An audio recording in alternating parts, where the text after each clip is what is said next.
উনি সবাইকে শান্ত থাকার জন্য নির্দেশ দিয়েছেন এবং উনি ওনার নেত্রকোনাবাসীকে শুভেচ্ছা জানিয়েছেন এবং উনি কিছু ইচ্ছা পোষণ করেছেন যে ওনার পরিবারের লোকজনের সাথে উনি প্রথম সাক্ষাৎ করবেন এবং বিএনপির স্ট্যান্ডিং কমিটির মেম্বার যা নেতৃবৃন্দ তারা আসবেন এখানে, আসার পরে উনি তাদের হাতে উনি রিসিভ হবেন এবং রিসিভ হয়ে উনি সমস্ত এলাকার সমস্ত নেতাকর্মীর সাথে শুভেচ্ছা বিনিময় করবেন এবং আমরা গতকাল রাত 1:30টার দিকে আমরা সমস্ত অর্ডার আমরা হাতে পেয়ে গিয়েছি এবং আমাদের এখন মুক্তি শুধু সময়ের অপেক্ষায় আমরা আছি। ইনশাআল্লাহ কিছুক্ষণের মধ্যেই নেতাকর্মীকে ধৈর্য ধারণ করতে বলেছেন এবং বিএনপির কেন্দ্রীয় নেতৃবৃন্দ অলরেডি রওনা হয়ে গিয়েছেন এবং তারা কিছুক্ষণের মধ্যে এখানে আসবেন এবং আমাদের আত্মীয় পরিজন যারা আছেন তারাও এখানে এসে পৌঁছবেন। পৌঁছানোর সাথে সাথে উনি প্রথম আত্মীয় স্বজনের হাতে দেখা করেন এবং তারপরে নেত্রকোনাবাসীকে উনি সবার সাথে উনি সাক্ষাৎ এবং সবার সাথে কথাবার্তা বলবেন। উনাকে সবশেষ কোথায় দেখেছেন এবং কি অবস্থায় আছে উনি? সুস্থ আছেন আল্লাহর রহমতে এবং উনি ভালো আছেন এবং উনি সবার কাছে দোয়া চেয়েছেন। অবৈধ জালিম সরকার বিগত 17টি বছর ওনাকে মিথ্যা মামলায় ওনাকে ফাঁসিয়ে দিয়ে 17টি বছর ওনার জীবন থেকে কেড়ে নিয়েছেন এবং তারপরে উনি বলেছেন যে আল্লাহর রহমত, উনি কোনো অপরাধ করেননি, উনি কোনো দোষ করেননি, এই জন্য আল্লাহ পাক সঠিক বিচার এবং সঠিক জাজমেন্ট উনি পেয়েছেন। উনি কি এখন জেল সুপারের রুমে?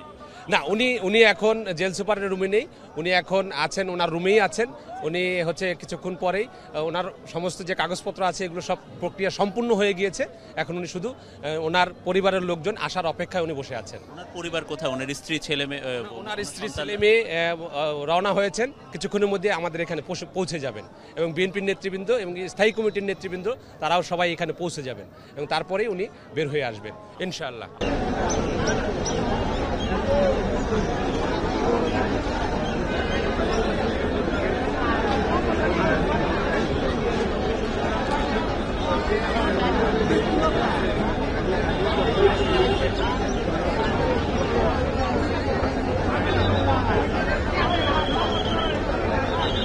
আমার নেতা ভাই আছে তরবুদ ভাই, সোহেম ভাই, চন্দন দাদা,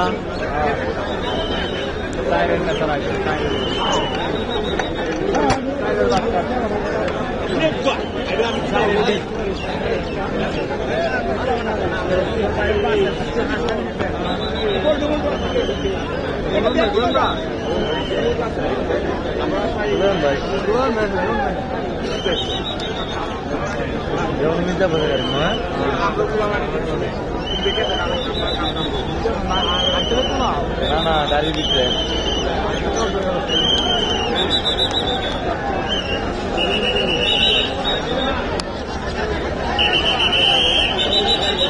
আবার কালা গাড়ি নিয়েছে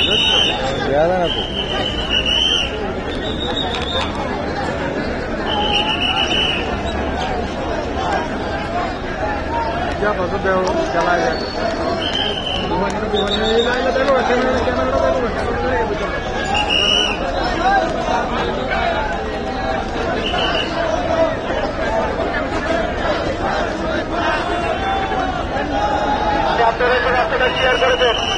তিনটা পাল্টায় আসছে, আপনারা একটু রাস্তাটা ক্লিয়ার করে দেন। কেন্দ্রীয় নেতা শুভেচ্ছা স্বাগত।